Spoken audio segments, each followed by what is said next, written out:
Getting ready for recording.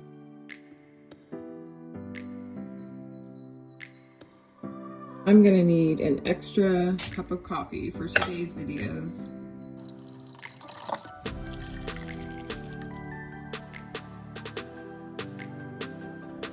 All right, is this the right angle I want to use? Let me see.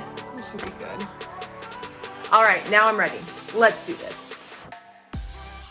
Hey guys, so in today's video, I want to talk to you about how to become a speaker. I've done a TED Talk. I've spoken and worked with different organizations like Universal, Golf Channel, Sprint, and these have been really great opportunities, but they have come with a little bit of work behind it.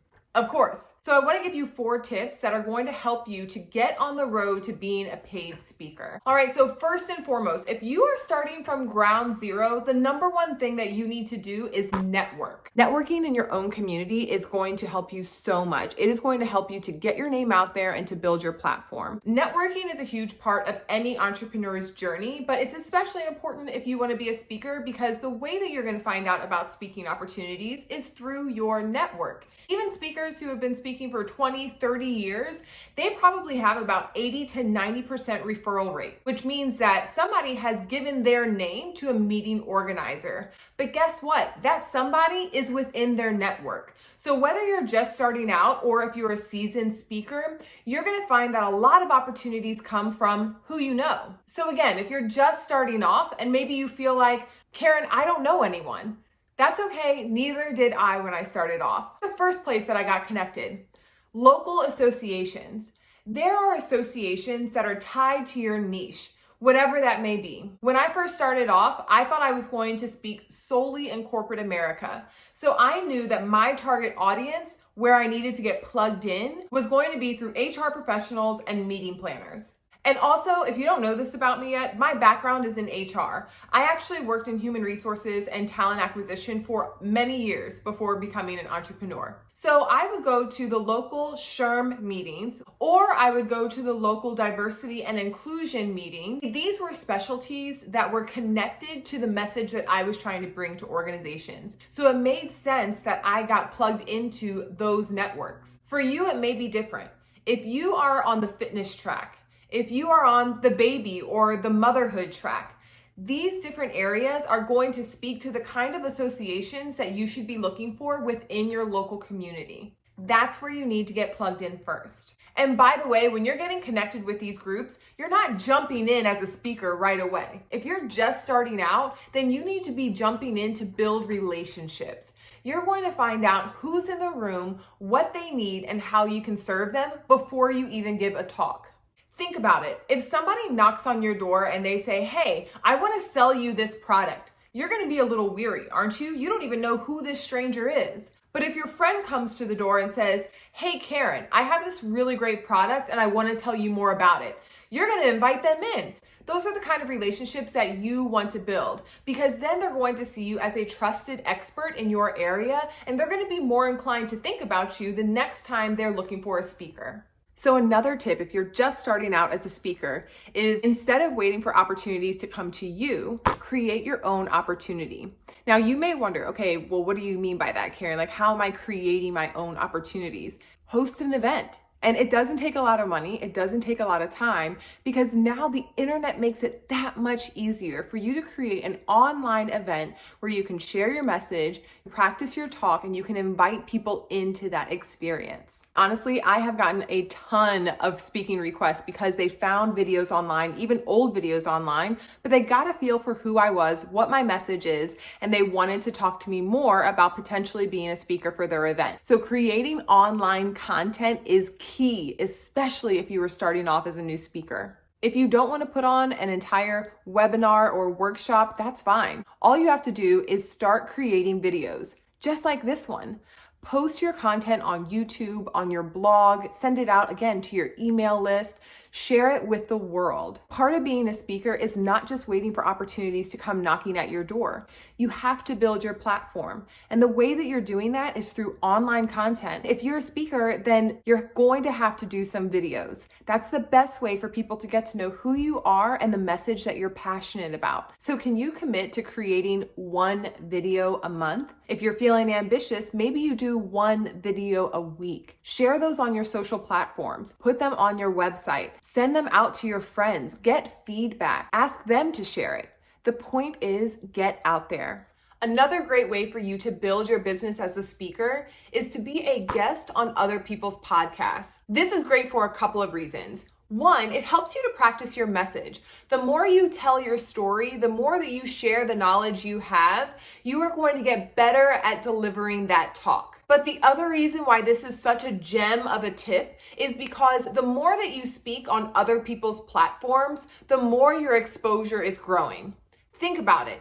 If you were to do one podcast a month, which means that you did 12 podcasts in the year, and say each podcaster had an audience of about 10 to 15,000 people. That means that you have grown your reach from where you are now, which may be 0, and that's okay, to over 120,000 listeners. And from the comfort of your own home. I'll have to create a whole separate video on how to pitch yourself to different podcasts, but just as a quick tip, it's not as hard as you think. If you just go online and look up the different podcasts that you enjoy, reach out to the host, let them know who you are. If you have a speaker sheet, send that over. If not, just introduce yourself in email, but most importantly, make the connection for them. Reach out to them and say, yes, this is who I am, but this is why I think my story would benefit your audience. Hosts are always looking for people to interview. So if you can make it easier for them to understand why you would be a good guest on their podcast to serve their audience, then they're more open to having a conversation with you. And maybe you don't record right away, but remember, it's all about relationships. If you are starting out, you are building relationships. Anybody who you get connected to, keep a list of that and make sure that you're reaching out every couple of months. Let them know what you have going on. Keep them engaged. But the point is, build relationships. And here's my last tip to you if you are a new speaker. You have to set a goal.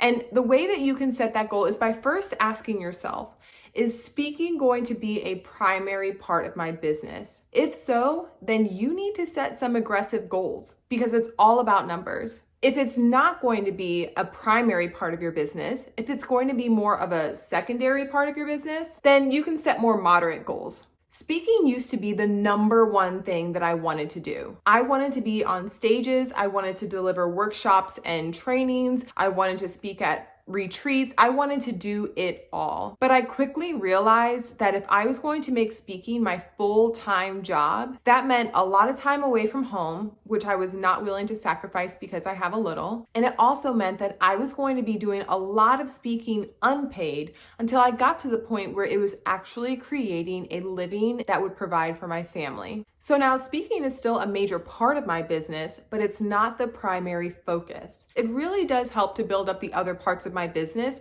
and it plays into the impact that I want to make at large. So if speaking is a primary focus for you, then you need to be on every speaker platform that you can be. Speaker Hub, eSpeaker.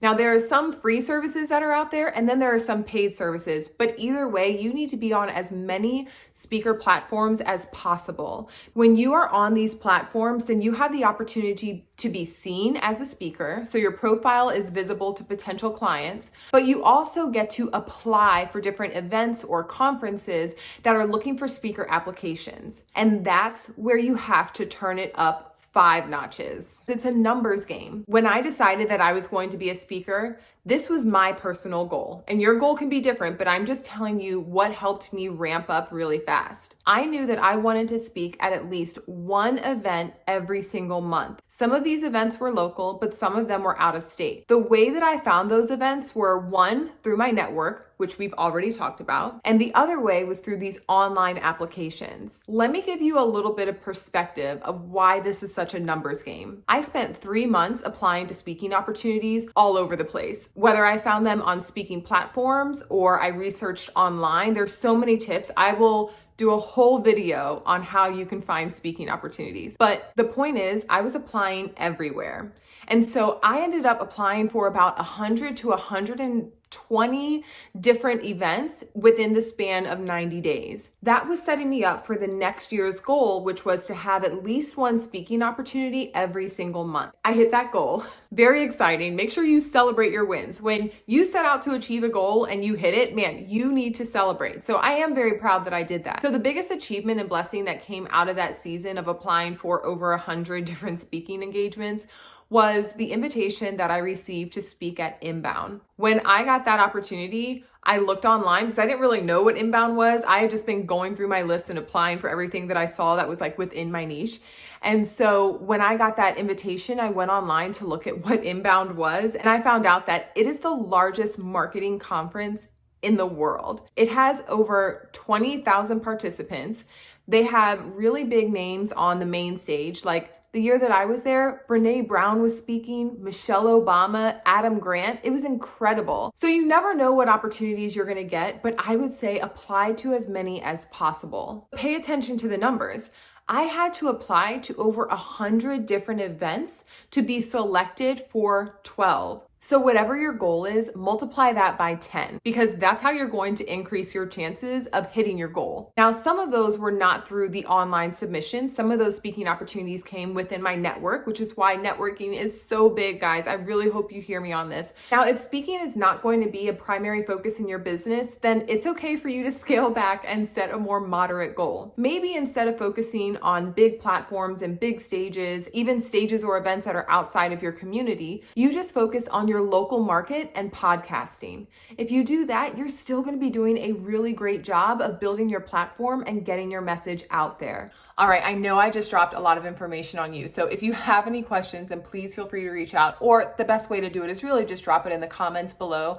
I read through those. If you have any questions that have to do with getting started as a speaker, let me know. I am happy to answer those for you. And if you found that this video was helpful, then make sure that you like and subscribe, because that way you will be notified every time I'm dropping more knowledge that has to do with either speaking, being an entrepreneur, digital marketing, anything that I have been learning, I am willing to share and teach, because I'm here to make your life easier. All right, guys, I'll see you in the next video. The bigger, the better. Quick sip. How long was I? October, November, December. All right, now I think I'm ready. Where are my notes?